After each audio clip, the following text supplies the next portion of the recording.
নমস্কাৰ দৈনিক প্ৰতিদিন সংবাদ চাই থকাৰ বাবে ধন্যবাদ। এবাৰ বঙাইগাঁও জিলাত জন্মৰ প্ৰমাণপত্ৰৰ নামত হাজাৰ হাজাৰ টকাৰ লুণ্ঠনৰ ঘটনা পোহৰলৈ আহিছে। এএনএম ৰঞ্জু ৰায়ৰ নেতৃত্বত সংঘটিত হোৱা এই দুৰ্নীতিৰ কৰ্মকাণ্ড এতিয়া সৰ্বসাধাৰণ ৰাইজৰ চকু কপালত পৰিছে। হয়, এএনএম নাৰ্ছ ৰঞ্জু ৰায়ৰ কৰ্মকাণ্ডই চকু কপালত তুলিছে সৰ্বসাধাৰণ ৰাইজৰ।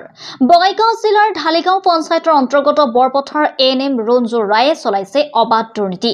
যি সময়ত চৰকাৰে প্ৰসূতি আৰু নৱজাতকৰ যিকোনো পৰ্যায়তে চৰকাৰী সাহায্য প্ৰদান কৰিছে, তেনে সময়তে টকাৰ শকত বলিয়ান হৈ দুখীয়া পৰিয়ালৰ পৰা জন্মৰ প্ৰমাণপত্ৰৰ নামত হাজাৰ হাজাৰ টকা উৎকোচ লোৱাৰ অভিযোগ উঠিছে এই দুৰ্নীতিগ্ৰস্ত এএনএম গৰাকীৰ বিৰুদ্ধে।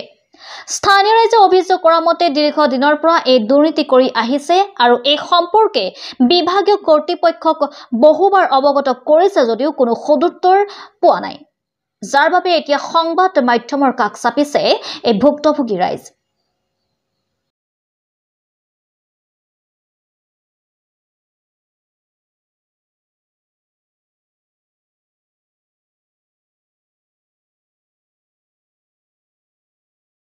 নাৰ্ছটো আপুনি কিহৰ পইচা দিলেতো?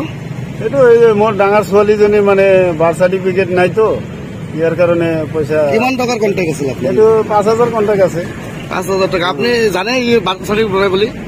এইটো জানো কাৰণে দিলো আৰু কি। বেলেগৰ পৰা পইচা লৈছে নেকি? সেইটোতো আমি নাজানো, মই দিয়ে আহিলো আৰু কি।